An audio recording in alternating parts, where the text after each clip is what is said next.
Hello and welcome to Deliberately Creative. I'm Stephanie and I want to welcome you to another drawing lesson.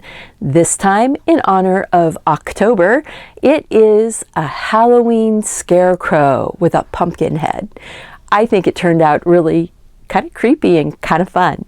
Come with me and I'll show you how to draw this up. And I decided I wanted to do something sort of Halloween pumpkin scary scarecrow type of thing. And it's a pumpkin head type scarecrow, sort of like out of The Legend of Sleepy Hollow, where you have the pumpkin that's on top of a spike or a stake. So we're going to give him his pumpkin head with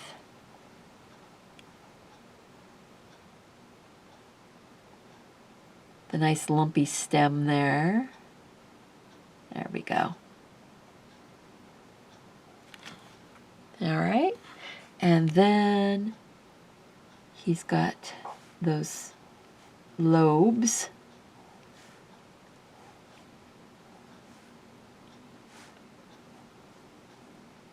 Just like that. Not anything too hard to do. And remember, pumpkins don't have to be perfect. Pumpkins are actually more fun when they're not perfect. Then there is a stick that's coming down that's like his neck, sort of like a 1x2 or a 2x2 or something that would go all the way down through. But what I really liked about this one is that it used a branch or a couple branches going across for the arms. So first I'm going to give it just a straight line so that I can pretend that that's like his collarbone. And then there's a branch that came up, and then it gave these really crazy branchy fingers that could be as scary or as not scary as you want. I kind of liked sort of a scary-ish branch. And then I'm going to give it a little bit of heaviness by coloring it in, just a bit. Not too much. You want to leave a little bit of the branch showing because it makes it look like there's highlights on it. And now the other side is going to be coming out like this. And the branches are the fingers.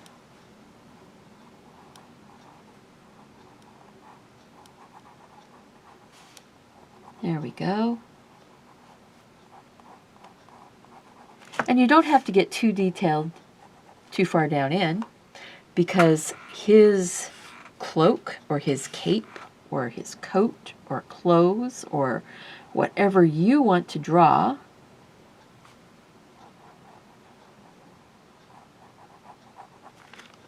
ooh, those are creepy, is draped over him. So kind of comes up and down and kind of goes up and then comes down, and then it sort of goes off in tatters. And it's like it's folded over the branch.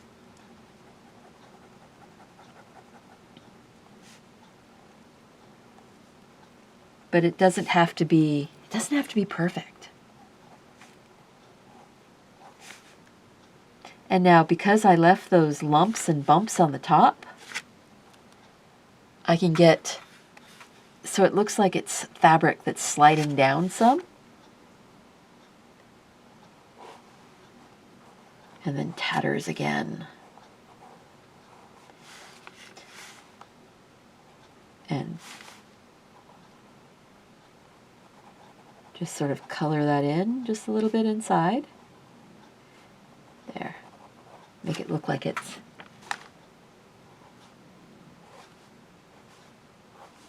got somewhere to be. It's got somewhere to be. Now, I'm going to have one side of this sort of come down, and it's going off to one side, and it's, again, sort of tattered and torn and windblown. And then this other side of it comes out, and his arm sort of like that. By doing that, we have a place for his ribs to show, which were kind of like sticks nailed to that wood. I'm going to go ahead and just bring it all the way down.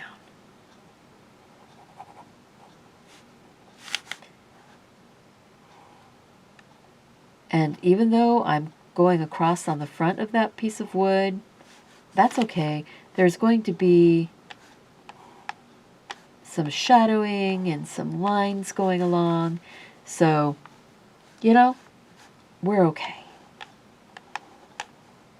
We are okay. And then the back of the cloak is kind of up, and then it sort of swings back around.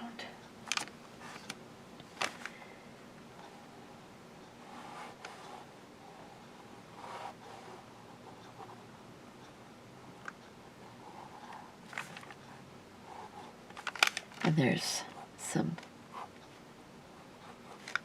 bits that have been sewn back on. It's like an old blanket that was thrown over him to be his cloak. We're going to make that dark in there. And now this darkness that's inside here, you might have some spots where a little bit of light is coming through. Maybe there's a full moon out tonight, so he's illuminated a little bit.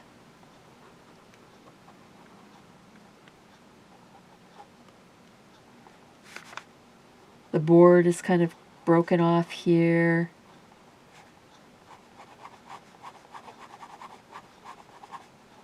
It's kind of going behind that rib there. You know, we can make up our own stories about this.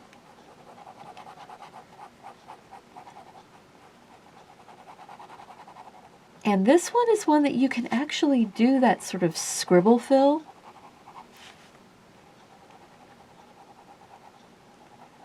Just be mindful of direction if you are showing the way the coat is going.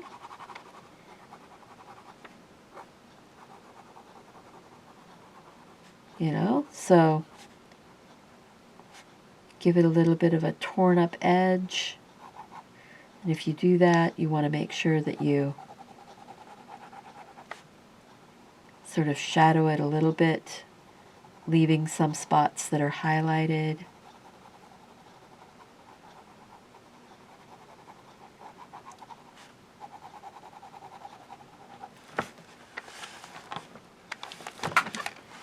Ooh, he's looking really spooky.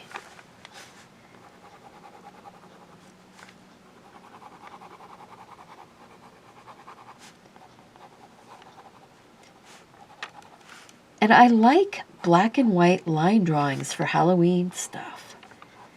It's spooky feeling. And it allows you to have a little bit more roughness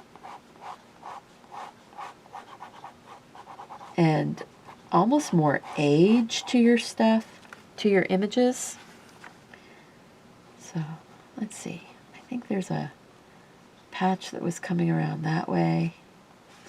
Now I'm making this up now. What I looked at a design, you know, a photograph But now I'm not looking at the photograph. I'm remembering what I saw, but what I saw and what I'm drawing are similar, but they're not the same. And that is cool because that means that I'm not taking somebody else's artwork and calling it my own. Now, I'm inspired by somebody else. Although, you know, when you find things on the internet and you can't determine who the actual artist was, I would not sell this design unless I could go find them and talk to the photographer. And I definitely would be doing some, you know, photo search to make sure that what my drawing is ended up being totally different.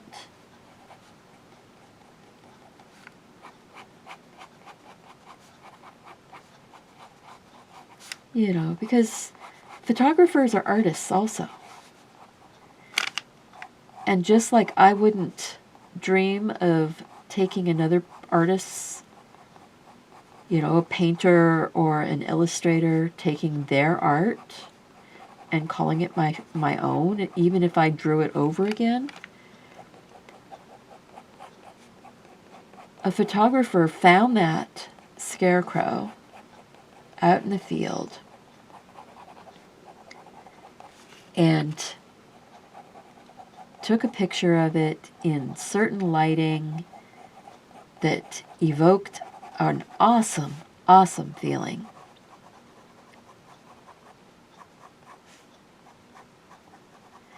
Now what I'm doing is I am still doing my scribble scratch type of shadowing. I like that for this. I like having that kind of spooky, random type of feeling. It looks like, this actually looks sort of like an illustration out of something that would be, you know, like I said, The Legend of Sleepy Hollow or something like that. Those old-timey type horror stories. Washington Irving and things. The spooky stories, the tales that people would tell around the campfire. Now I am going to go ahead and put his spooky face on, and we are just about done. So first I'm going to get some shadow in right underneath there, under the pumpkin, and a little bit of shadow. I'm saying that the moon is out and it's casting a shadow, although I would make this probably a lot darker on this side if it really were casting the shadow on this side. I want another patch.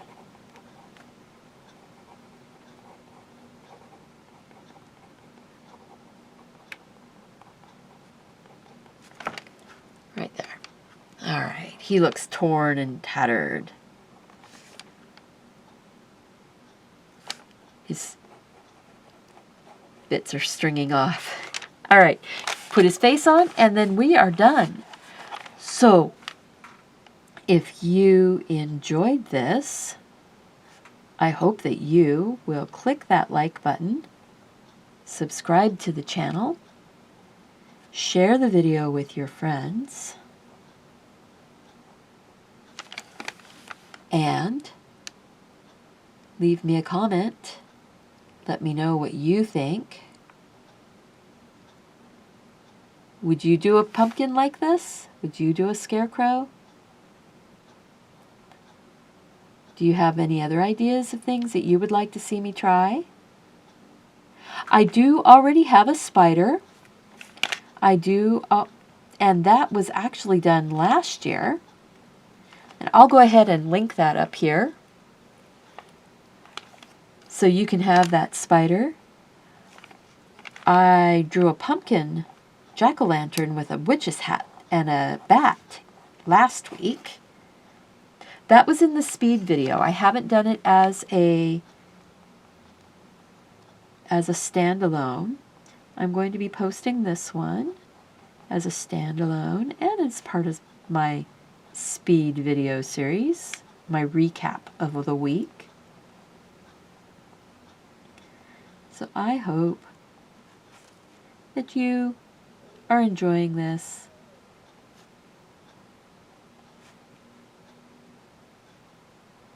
Go out, do something creative, take care of yourself so you can take care of those around you.